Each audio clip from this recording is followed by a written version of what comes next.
আমি প্ৰথমে আপোনালোকক এখন উৰণ সেতু দেখুৱাই ল'ব বিচাৰিছোঁ। চাওক এইখন উৰণ সেতু।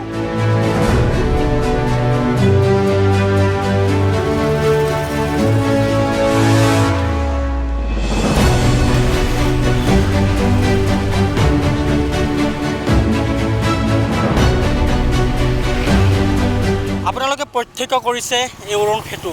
আচলতে এইখন উৰণ সেতু হৈছে কিছুদিন পূৰ্বে মুখ্যমন্ত্ৰীগৰাকী নিজে উদ্বোধন কৰা মহাৰাজ পিঠু উৰণ সেতু।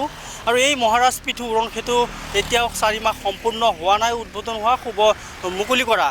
মুখ্যমন্ত্ৰীগৰাকী নিজেই যিহেতু এইখন যি উৰণ সেতু মুকলি কৰিছিলে আৰু তাৰ কেইদিনমান পিছত বা 1-1.5 মাহমান পিছত এই উৰণ সেতুৰ ওলাইছে কিছু সমস্যা দেখিবলৈ পোৱা যায়। বিভিন্ন সময়ত বিভিন্ন সমস্যা এইখন উৰণ সেতুত দেখিবলৈ পোৱা গৈছে।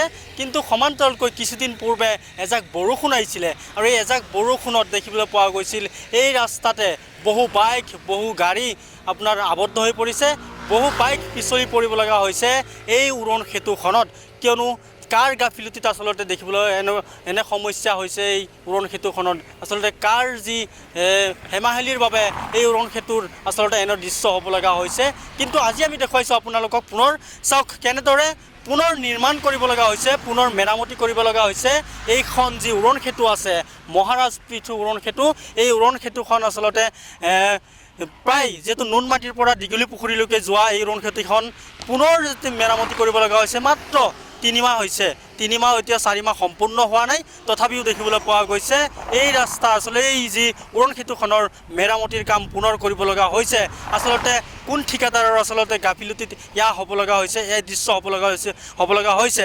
কিন্তু সমান্তৰালকৈ আমি কেইদিনমান আগত দেখিছোঁ এজাক বৰষুণ আৰু এজাক বৰষুণৰ পিছত সেই যিসকল আৰোহী আছিল বা চালক আছিল, সেই চালক বা বাইক মটৰ যোনসকল লৈ গৈছিল বা গাড়ীসমূহ যি লৈ গৈছিল কিন্তু পিছলি পৰিব লগা হৈছিল, দুৰ্ঘটনা সংঘটিত হ'ব লগা হৈছিল।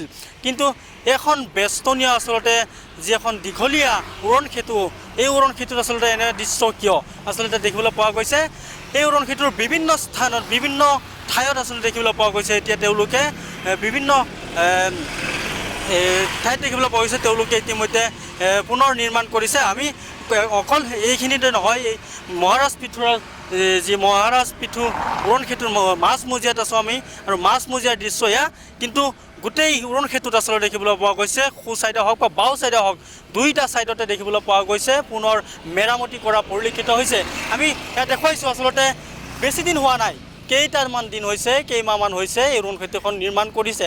আচলতে এই যি উৰণ সেতু, এই উৰণ সেতু লৈ বিভিন্ন সময়ত দেখিবলৈ পোৱা গৈছিল, বিভিন্ন প্ৰতিবাদো হৈছিল।